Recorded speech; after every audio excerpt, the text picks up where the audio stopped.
Hi, my name is Brenna, and I wanted to talk to you today a little bit about why aeration is important.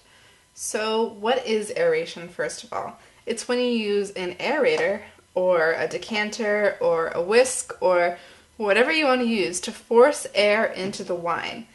What is the result of this? It kind of opens up the tannins a little bit, softens the tannins, softens the flavor. It just makes it a better wine to drink. It often will balance it out.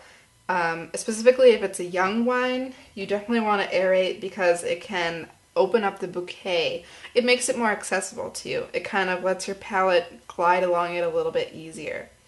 So what kinds of wine are you going to aerate? You're obviously not going to aerate a sparkling wine because when you do that, all the bubbles will disappear, unfortunately, and it's not going to taste very good after that. A rosé, you're probably not going to aerate. Why? They're usually light anyway. This is the same as a white wine. You're probably not going to aerate a white wine just because they're lighter anyway. They have less tannins, they're usually more balanced with acidity, and hence they don't really need the aeration or the forcing of air into it. Now, if you have a Pinot Noir, you have to be careful with aeration. Pinot Noirs are usually lighter wines, and it can be ruined very easily. You want to make sure that you're choosing a wine that not only isn't meant to be drank in a few years, but you want to make sure that your wine selection is on point for aeration. Pinot Noirs are very gentle wines, so aerating them too much can kind of blow them open or ruin the balance of the wine. The acidity, the tannins, the flavor. And if you ruin it, there's really no way to get it back unless you mix in more unaerated wine.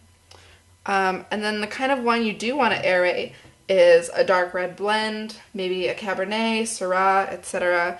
You just want to make sure that it's not something, I don't want to say cheap, but usually cheaper wines don't need aeration because they're meant to be drunk right away, and they're meant to cleanse the palate. They're easy to drink, they go down a lot easier, and they don't really need aeration quite as much. It's very similar with very old wines. You definitely want to be careful when you're aerating those. I would use a decanter and just let them sit because it's very easy to kind of blow those over.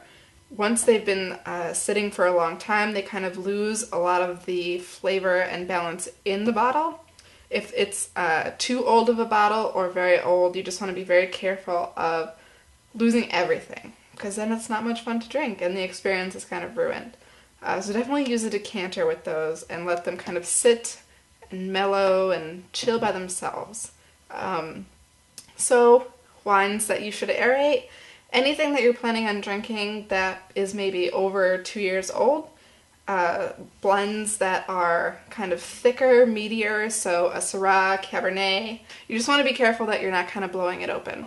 And as always, test a little bit of your wine first with aeration. So if you're planning on aerating a whole bottle for your guests, you might want to test a little bit and see if it actually needs aeration in the first place. And I've got a fun video for you coming up on aerators next week. We'll be featuring the Oster, Venturi, and a no-name brand, so we'll see how they stack up against each other.